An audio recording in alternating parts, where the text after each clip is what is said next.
Assalamualaikum warahmatullahi wabarakatuh. Perkenalkan, nama saya Teja Putri Sandi. Saya mahasiswa IAIN Kerinci. Jadi di sini saya akan menjelaskan tentang lembaga keuangan syariah, terkhususnya untuk BMT atau Baitul Mal Mat Tanwil.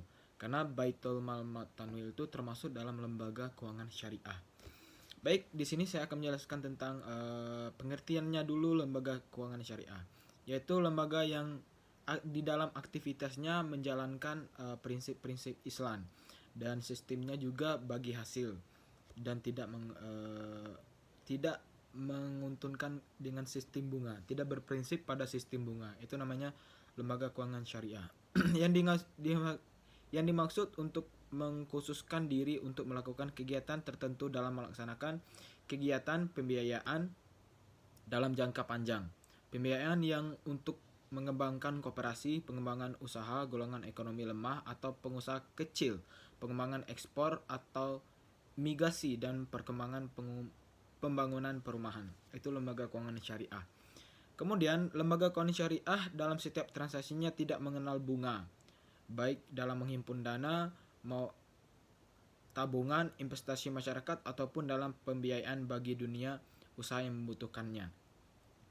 Nah, kemudian kita membahas tentang pengertian Baitul Mal Mat Tanwil atau BMT. BMT ini bukan BLT ya. BMT ini terdiri dari dua bagian. Yang pertama itu Baitul Mal dan yang kedua itu Baitul Tanwil. Jadi terdapat dua perbedaan di sini. Yang pertama itu Baitul Tanwil, yang artinya tidak non-profit. Non-profit sama halnya dengan menghimpun dana dan penyaluran dana sedekah, infak dan sodakoh. Kemudian Baitul Tanwil. Baitul Tanwil itu yang komersial, yang sifatnya komersial, yang menguntungkan. Kemudian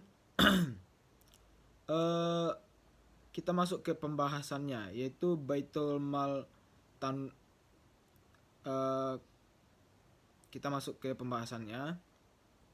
Lembaga keuangan syariah adalah badan usaha yang kegiatannya bidang keuangan yang asetnya berupa keuangan maupun non keuangan berdasarkan prinsip syariah. Yang kita bahas itu tadi BMT yang baik berupa keuangan dan juga yang tidak berupa keuangan.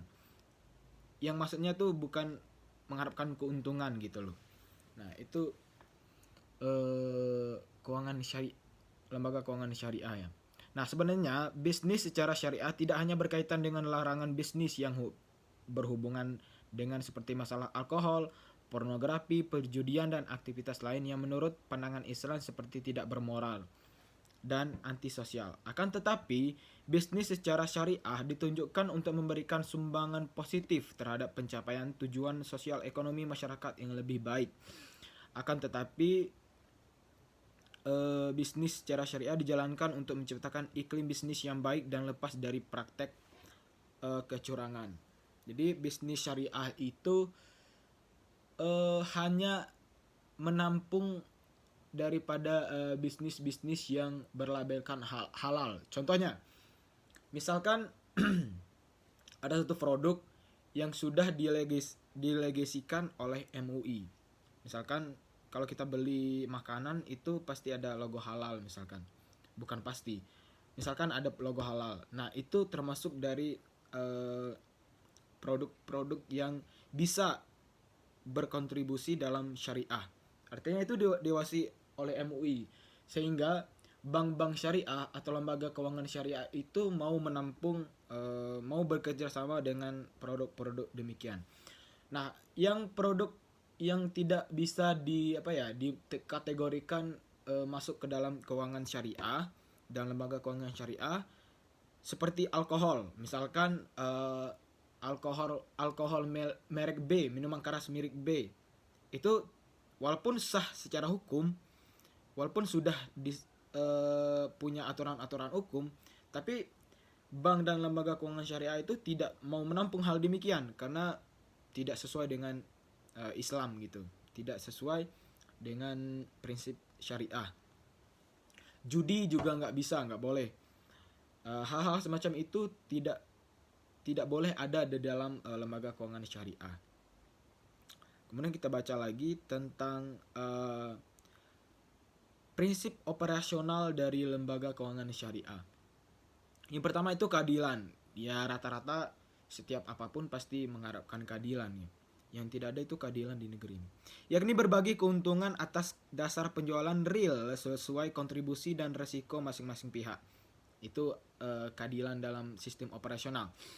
Kemudian itu kemitraan yang berarti posisi nasabah atau investor atau penyimpan dana dan pengguna dana atau pengelola yang disebut sebagai sahibul mal.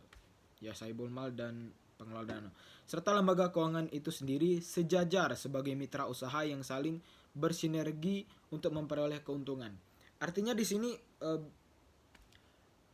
pengelola dan investor punya peran penting ya, pasti punya peran penting, tapi dalam untuk meningkatkan ekonomi, punya ide segala macam, mereka tuh bermitra. Kemudian transparansi. Lembaga keuangan syariah akan memberikan laporan keuangan secara terbuka dan berkesinambungan agar nasabah investor dapat mengetahui kondisi dananya. Biasanya kalau laporan keuangan yang bisa dipublikasikan, bisa menarik investor, biasanya itu ada bacanya tulisannya TBK, misalkan PT bla bla bla, PT bla bla bla, ada TBK belakangnya, artinya itu bisa menarik investor dan investor juga bisa melihat laporan keuangan dari lembaga tersebut. Dan kemudian adalah universal, yang artinya tidak membedakan suku, agama, ras, dan golongan dalam masyarakat sesuai dengan prinsip Islam sebagai rahmatan lil alamin. Artinya di sini ya siapapun bisa gitu, siapapun bisa, dan berinvestasi juga bisa gitu. Kalau nggak salah tidak memandang agama juga tidak dipandang oleh lembaga keuangan syariah, asalkan berdasarkan prinsip dan aturan dari lembaga keuangan syariah itu sendiri. Kecuali kalau dia mau bikin aturan sendiri atau investornya bikin aturan sendiri, itu ya nggak boleh gitu.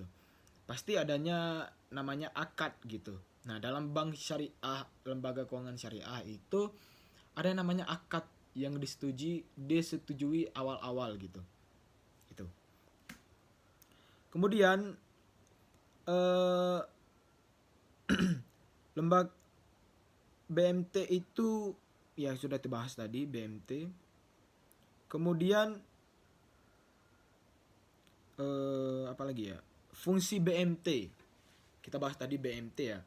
Lebih banyak kita membahas keuangan syariah. BMT itu mempunyai fungsi. Pasti ada fungsi BMT. Fungsi di antara BMT itu adalah sebagai penghimpun dan penyalur dana. Artinya di sini dengan cara menyimpan uang di BMT, Baitul Mal atau Baitul Tanwil, uang tersebut dapat ditingkatkan utilitasnya sehingga timbul unit surplus pihak yang memiliki dana berlebih dan unit defisit pihak yang kekurangan dana. Contohnya gini ya, kemarin itu di Rawang banjir, itu diberi kornet itu hasil dari BMT yang dikelola daging kurban kalau nggak salah, dan itu katanya gratis untuk bencana alam. Itu contohnya. Kemudian pencipta dan pemberi likuiditas dapat menciptakan alat pembayaran yang sah, mampu memberikan kemampuan dan memenuhi kewajiban lembaga. Sumber pendapatan BMT menciptakan lapangan pekerjaan, ya. Pemberi informasi memberikan informasi kepada masyarakat mengenai risiko, keuntungan dan peluang yang ada dalam lembaga keuangan tersebut. Sayangnya di Kerinci di Sungai Penuh saya rasa nggak ada ya. Kemudian sebagai lembaga keuangan mikro Islam yang dapat memberikan pembiayaan bagi usaha kecil, ya terutama usaha-usaha kecil.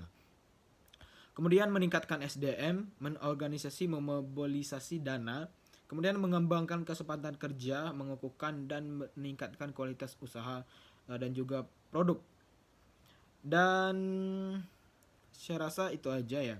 Kemudian kesimpulannya itu ya sebagai lembaga keuangan syariah setidaknya butuh yang namanya peraturan-peraturan yang ditetapkan oleh pemerintah sehingga bisa memfasilitasi dari lembaga keuangan itu sendiri demi meningkatkan kesejahteraan umat. Sekian dari saya, terima kasih.